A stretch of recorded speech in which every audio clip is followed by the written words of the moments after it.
I want to get your take on the stock market plunging and the dollar plunging yesterday and gold going way up and then the stock market going back up today, all on the Ukraine. The good news that Putin, at least for now, is somewhat backing off a full invasion.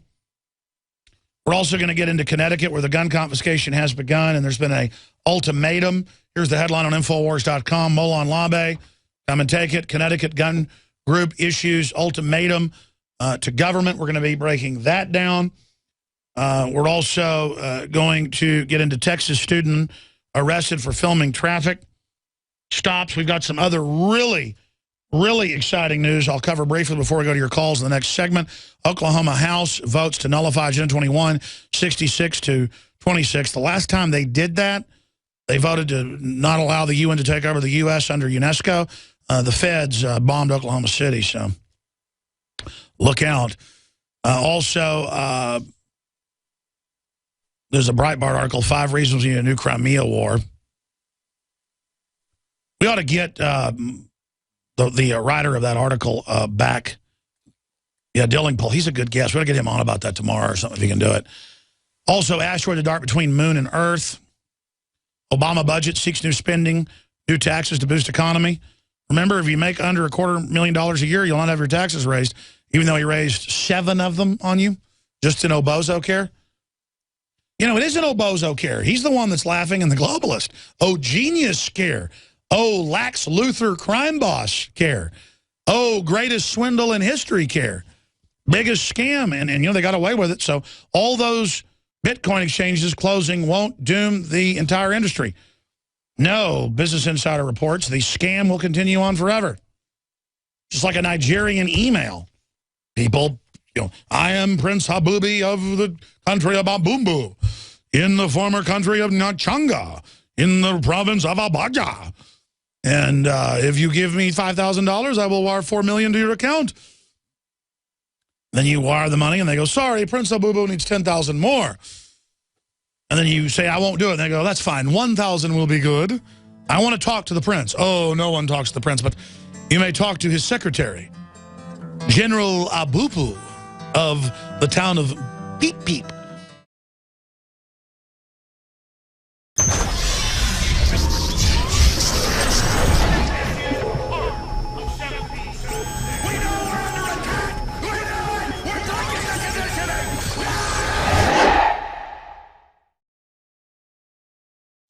Putin says no immediate need to invade Ukraine leaves threat dangling, Bloomberg reports. Vladimir Putiput, as Bush called him, said he sees no immediate need to invade eastern Ukraine as the Obama administration prepares $1 billion in loan guarantees for the cash-strapped nation.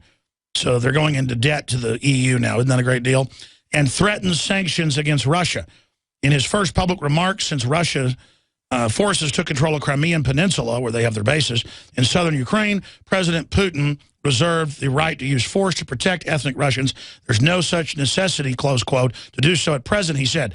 Secretary of State John Skull and Bones Kerry arrived in Kiev to present a financial aid package, to present a knife for them to slit their throat politically and financially, to the interim government, which needs as much as $15 billion in the coming years to stay afloat.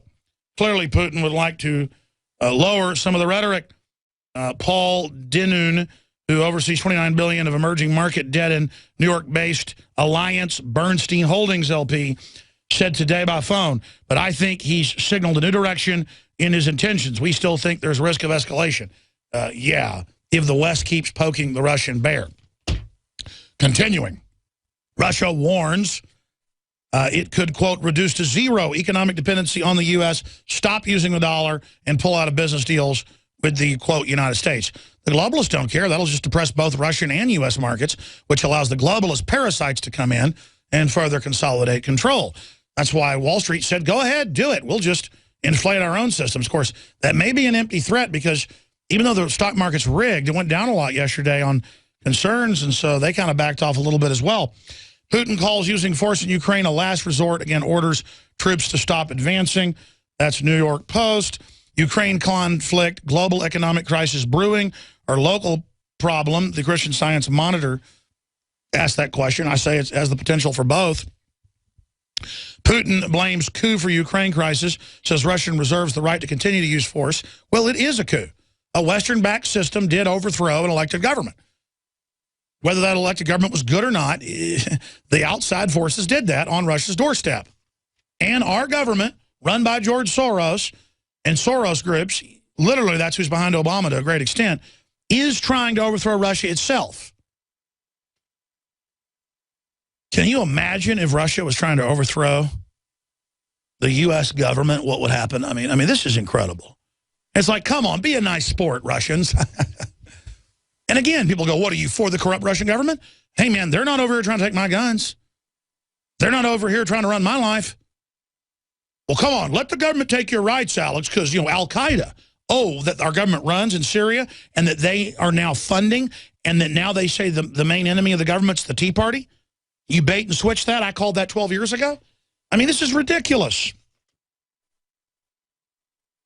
So that's just some of the information. The Prime Minister of Crimea, the autonomous Ukrainian Republic seized by Russian military forces, said today that a majority of Ukrainian military units on the peninsula had surrendered and pledged allegiance to the pro-Russian government. So Russia is going to abandon the dollar, a reserve currency. Good luck with that one. That's the London Telegraph making jokes on that subject. Obama shoved to the sidelines as Russia ignores U.S. threats of isolation. So that's just some of the news on the Ukraine front. And that ties into this report out of CNBC. U.S. stocks rally as Ukraine worries ease. Dow surges 200-plus points. S&P up as well. But the situation in Ukraine, while much improved, was by no means resolved, and investor sentiment can turn on a dime. I agree with that statement. Get ready for the Dow at 6,000. That would be a two-thirds reduction. By 2016, says a pro, the stock market is in a bubble. That's just stating a fact that is setting up for a major crash, with the Dow Jones Industrial Average likely to hit 17,000 level in the next few years before plummeting to 6,000 by 2016. Author and market observer Harry S. Dent Jr. is very accurate. Let's get Dent back on. He's been on before. I think we see another correction crash that is larger than the last one, said Dent, author of The Demographic Cliff. Yeah, that's the baby boomers retiring, during an interview with Closing Bell. I think this will be the most dangerous period in people's lives. I agree with that statement. I mean, we are, any way you look at it, any angle, any slice, dice, we are in, whoa. I mean, like you're in a race car doing 250 right now, folks. You better be white knuckles focused on everything you're doing. We are all collectively just, I mean, this is inches from the cliff on so many angles. War, economic collapse, paramilitary operations, terrorist groups, radical groups, radicalization. With the globalists busy trying to demonize any traditionalist who just wants common sense that's worked in every civilization in history. Because we're the people in opposition to totally being overwritten by a synthetic corporate takeover that's butchering the biosphere, the real environment, while cheerleading that they run the environmental movement. I mean, it is on so many fronts right now. The West is dying with 1.3% child replacement. And I'm not some racialist that's obsessed with race. I like all cultures, groups. I like reading National Geographic. I'm a fan of humans. But, I mean, white people are about 6% of the world population, what are true whites. And demographically, 100 years, they'll be 1% white. And all I see worldwide news is how evil white people are. What are you going to do when there's no white people to kick around anymore? I mean, there's just on so many fronts, the world is crazy right now. But people have the illusion. You see, people think we're overpopulated, which some arguments we are, some arguments we aren't. Certainly some of the technology is toxic and needs to be upgraded. People need to be industrialized, and they have less kids. Look at the West. But if you look at what's happening, it's like a coral reef. You can be out in the Caribbean and go 20 miles and not see any fish. And then you come up on a coral reef and it's teeming. That's what cities are. Everybody congregates for business and industry and jobs. And then you go, look, there's too many people here. Well, that's what allows you to have cars and go to movie theaters and have all the choices of the restaurants and do all that because you're in the coral reef. And yeah, in the coral reef, there's a clownfish, there's an eel, there's a shark, there's a dolphin, there's an octopus, there's a school of squid because you're in the coral reef. But you turn your car out and drive 20 miles out in the middle of nowhere, there's nothing. And you drive further, you might drive 2 hours till you see a gas station. Oh, there's a starfish. So again, that's how they create this illusion. And it's the same thing where you sit around and you go, yeah, these white people, we got to get rid of them. Look at all of them over there. That's like being in a colony of a near extinct group of people. And then it adds to it, the scarcity of it makes it even more of a fetish and an obsession with these so-called minority groups, and it's just a disastrous situation. You got 94% of the world that's not white. And you've got this obsession by the whites about being white and by everybody else about whites. And you just add all the ethnic problems to that go with that.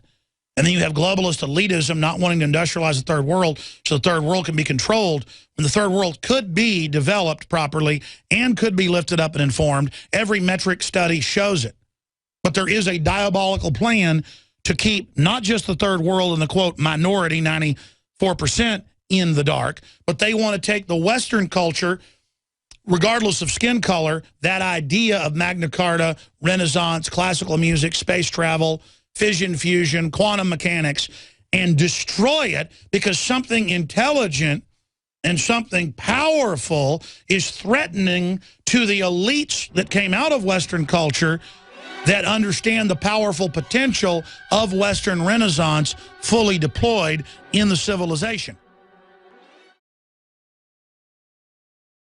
The globalists have controlled the mainstream media for a long time, but now they're expanding, making the weaponization even more vicious and deceptive. All the major networks are state-run. We are partnering this year with the NFL. The NFL has become a political weapon against the Second Amendment and pushes Obamacare. MSNBC tells us that our children belong to the state. We have to break through our kind of private idea that kids belong to their parents or kids belong to their families and recognize that kids belong to whole communities. The brainwashing media machine has been turned up on high, and it's time for humanity to double down on the true people's media and strike back against the tyrants that are destroying our civilization with their lies and fraud. We are the resistance. You are the resistance. You are the info war. It is more important than ever to realize that we are not the alternative media. We are the true media. The establishment dinosaur press is dying. We are in an information war, and we are losing that war. Join us at InfoWarsNews.com and PrisonPlanet.tv. Members can share their memberships with up to 11 people. By subscribing, you will literally be buying war bonds in the info war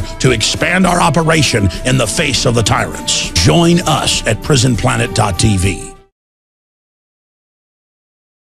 Let's talk to Ronald in California, listening on KSCO 1080 AM. Thank you for calling in, sir. Well, hi, Alex. I'm glad you sound good today, and I wanted to remind you of your victories right now, that you did help get rid of this Piers Morgan. It's our victory. Without this audience, I'm nothing. Go ahead. And I'm glad the man you had yesterday is his name David on the air who ran the show. He was talking about the FDA, and I'm trying to say that that things aren't happening chronologically. You know, they're doing something wrong here, the FDA, and you answer it or we answer it. They're doing something over here, and I think it's happening like connect the dots. Things aren't happening. No, you're right. It's asymmetrical, and we think like they're history's only actors. They're the only people that have power. No, we're doing things. They're humans too. That's why they tell us we have no power, because we do have power, and we're having all sorts of victories, and we don't go back and look at our victories enough. But look at the disconnect of CNN. I could have told them, and I did 3 years ago, Piers Morgan's going to be a disaster. Your ratings are going down because of your establishment bilge, and you have more competition. And it just shows the disconnect of the establishment. Can I ask you a far-out topic here that I haven't heard you talk about? Reincarnation. Now, I think even the Bible has some things about reincarnation. They thought Jesus was somebody else. I think what's happening, a lot of liberals and this may be strange, but hold on here, man. I think a lot of liberals, because there really was slavery, a lot of liberals actually were white slave owners or in the previous life, and they're actually getting rid of their guilt, and they, you know, and there's people that were... That's an interesting theory. You can make a movie out of that. Listen, I appreciate your call. Let me comment on that. Christ came to earth before as Melchizedek, not as a reincarnation, but manifested. And then they talk about he's of the line of David, King David returned. It meant genetically it was the return of King David as prophesied, not reincarnation. I don't judge people that feel like they've been reincarnated, because if you study the epigenetics and the science, that's how God operates. It's so fabulous. It's on multi-levels. And I don't want to get into religious debates, because the average Baptist and people out there, you know, who are going off, you know, 18th century stuff and science of that age, they try to interpret the Bible through ancient science and really turn a lot of people away from God, and so do other big denominations, because they're trying to play God as if they know God's plan. The science keeps proving the creator, not the other way around. Like, you get judged in this life and you get judged in the next life. Okay? And by that, you do live again, but it's a spiritual level.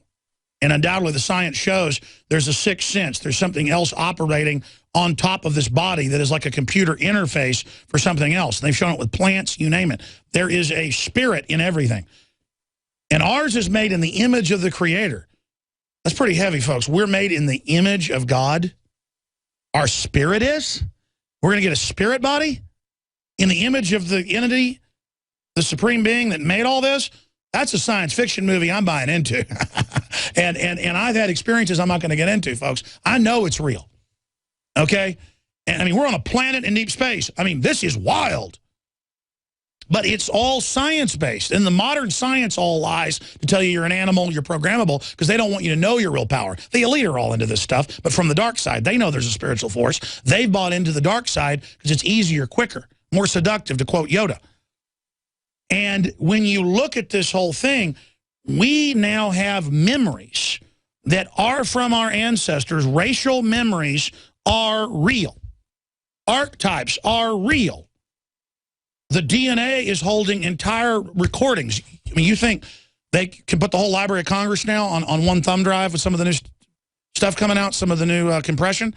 Folks, it's all in us already. So we don't just have a spirit. This Earth suit also literally is all of our ancestors' DNA, all the mitochondrial DNA, viral RNA, and a bunch of other stuff they're finding, all connected with the space winds actually electrochemically energizing us. Like you think a plant needs sun? We don't just get sun, folks. We are energized by the deep space radiation, so much other stuff. We are literally antennas, ladies and gentlemen. Visit Infowars.com and PrisonPlanet.com. When you're on the site, you can also tune in 24 hours a day to my daily radio broadcast. There's also a free iPhone app to listen to the syndicated radio show when and where you want.